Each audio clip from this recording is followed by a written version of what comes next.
Boa noite novamente. Agora para a segunda parte das dúvidas da Nishi, né? A segunda dúvida dela está no exercício 7, tá ok? Então, dá uma olhadinha aqui. O imposto de renda devido por uma pessoa física à Receita Federal é função da chamada base de cálculo, que se calcula subtraindo o valor das deduções do valor dos rendimentos tributáveis. O gráfico dessa função, representado na figura, é a união dos segmentos de reta OA, AB, BC, CD e a semi-reta DE. João preparou sua declaração tendo apurado como base de cálculo o valor de R$ 43.800. Pouco antes de enviar a declaração, ele encontrou um documento esquecido numa gaveta que comprovava uma renda tributável adicional de R$ 1.000. Ao corrigir a declaração, informando essa renda adicional, o valor do imposto devido será acrescido de... Muito bem. Vamos dar uma olhadinha aí, então, no problema. A base de cálculo que o João estava fazendo era de 43.800, que estava nessa faixa aqui, entre 37.500 e 47.000. Ou seja, o valor que ele ia pagar de imposto de renda estaria entre 2.100 e 4.237,50. O dado importante é que CD é um segmento de reta. Isso significa o quê? Que existe uma reta que passa por CD e que contém esse segmento aqui. Perceba que conforme vai aumentando a renda, né, a base de cálculo em reais, né, a inclinação da reta aqui aumenta, quer dizer, o coeficiente angular muda. Sim, mas que nesse intervalo aqui o coeficiente permanece o mesmo. Tá bom? A hora que ele vai acrescentar esses R$ 1.000, quer dizer que o valor de imposto de renda que ele vai ter que pagar é maior. Maior quanto? Ué, vamos dar uma olhada. Se o que ele achou que devia, que ele tinha de base de cálculo, 43.800, e somou mais 1.000, ficou 44.800, que continua nesse intervalo aqui. Ou seja, mesmo acrescentando os R$ 1.000, né, ele permanece em o imposto de renda devido permanece entre 2.100 e 4.237,50, né? Então vai permanecer o ponto aqui vai permanecer no segmento. Isso significa que a gente precisa encontrar o coeficiente angular para esse intervalo aqui. Como que a gente faz? Então, vou pegar y do ponto D menos y do ponto C, dividir pelo x do ponto D menos o x do ponto C. Então, y de D, 4.237,50 menos 2.100 dividido 47.000 menos 37.500. Onde o coeficiente angular vai dar esse valor aqui de 2.137,50 dividido por 9.500.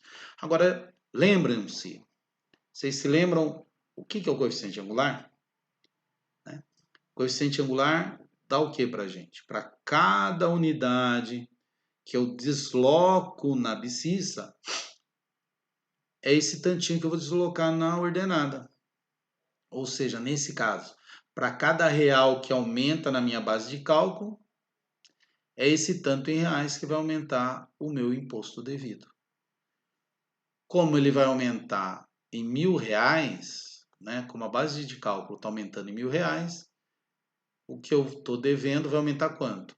Basta multiplicar R$ 1.000 por esse valorzinho aqui, certo?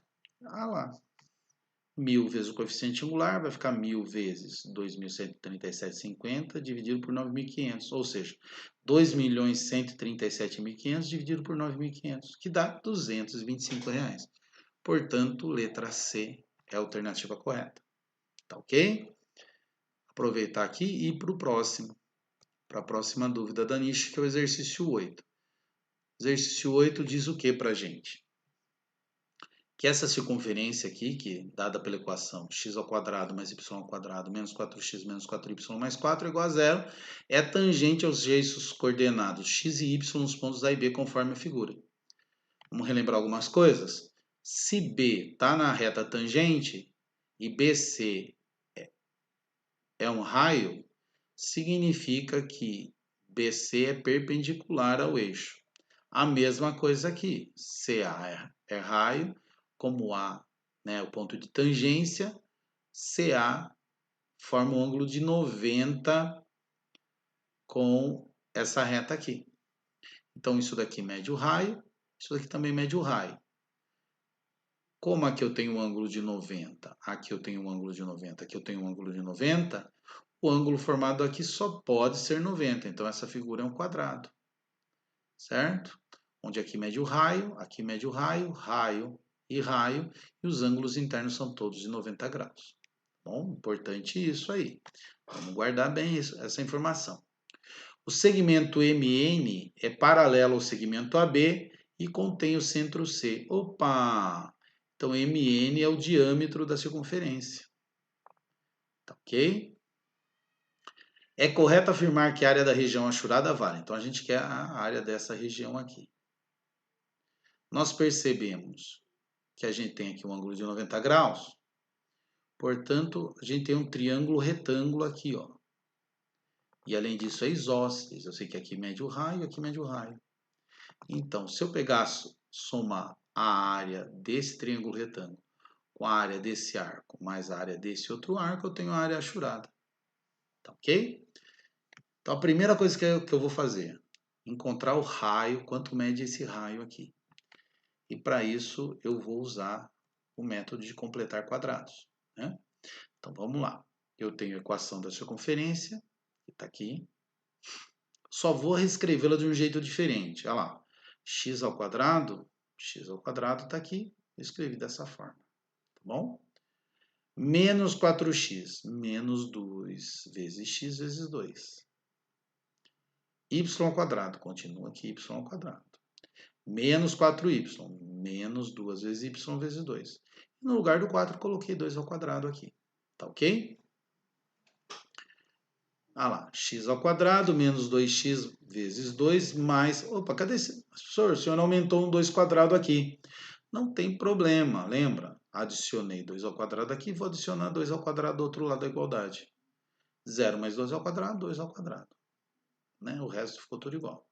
Ah lá, quadrado do primeiro menos 2 vezes o primeiro vezes o segundo, mais o quadrado do segundo. Mesma coisa aqui, ó lá. Quadrado do primeiro menos 2 vezes o primeiro vezes o segundo, mais o quadrado do segundo. Então, essa parte aqui fica x menos 2 ao quadrado, essa segunda parte, y menos 2 ao quadrado, igual a 2 ao quadrado. X menos x do centro ao quadrado, mais y menos y do centro ao quadrado, igual a raio ao quadrado. Tá ok? Então,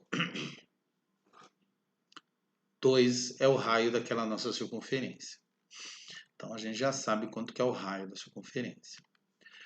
Como B e A estão na interseção das setas tangentes com a circunferência, o triângulo ABC é retângulo, aquilo que eu já tinha comentado. E além disso, isósceles de lados 2 e 2. Lembra que aquela hora eu tinha falado do raio, a gente não sabia a medida, agora a gente já sabe. Como NM é o diâmetro, né, o ângulo ali, NCB mais BCA mais ACM, dá 180 graus.